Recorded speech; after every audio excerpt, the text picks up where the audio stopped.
A number of activists and lawyers were arrested in January 2018 in connection with the violence that broke out in Bhima Koregaon, where advocates like Sudha Bharadwaj and Surendra Gadling, lawyer Arun Ferreira, revolutionary poet Varvara Rao, activists like Gautam Navalakha and Vernon Gonsalves had assembled to participate in an annual event. They were all arrested and charged under one of the strictest law of the land, the UAPA, or the Unlawful Activities Prevention Act. Others like Professor Anand Teltumde and tribal activist Stan Swamy have also been facing the same charges.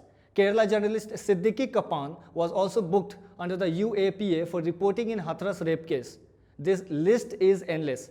Reports suggest that in late November 2020, around 67 Adivasis, Dalits and human rights activists were booked by the Andhra Pradesh and Telangana police under UAPA. They were all charged with sedition for alleged Maoist links. Human rights organizations have said that the activists were falsely implicated. So what is UAPA? The UAPA was introduced in 1967 in India to safeguard India's integrity and sovereignty. The objective is to punish the commission, funding and support of unlawful activities and terrorist acts. Now, unlawful activities is a term referring to any action that supports or is intended to support secession of any part of India or disclaims, questions, disrupts or is intended to disrupt the sovereignty and territorial integrity of India. The term terrorist acts defined in section 15 of the UAPA refer to any violent acts meant to threaten the security of India or to strike terror in people in India or abroad. Other laws like Terrorist and Disruptive Activities Prevention Act (TADA) and Prevention of Terrorism Act (POTA) were repealed when they ran into legal trouble. And the UAPA has emerged as the primary anti-terror law in India now. The law gives the government the power to declare any individual or organization to be a terrorist or terror organization.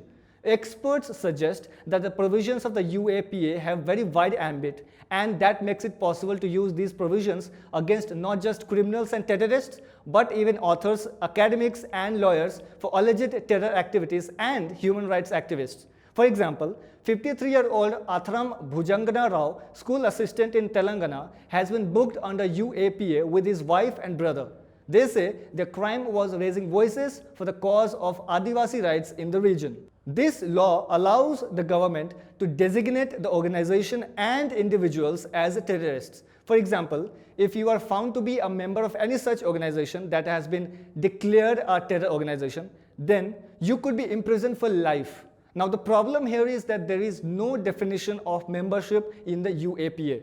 And this has allowed investigating authorities to use silly excuses to book people as members of the unlawful associations and terrorist organizations. For example, in some cases, even copies of the Communist Manifesto have been used as evidence. Human rights activist Vernon Gonsalves was slapped with UAPA charges. The Pune police found a copy of War and Peace in Jungle Mahal, People, State and Maoists. It's a collection of essays written by Biswajit Roy. As per reports, the Pune police claimed this to be highly incriminating evidence, among others that was found at Gonsalves' residence. The UAPA allows the state to keep people in detention for extended periods of time without bail.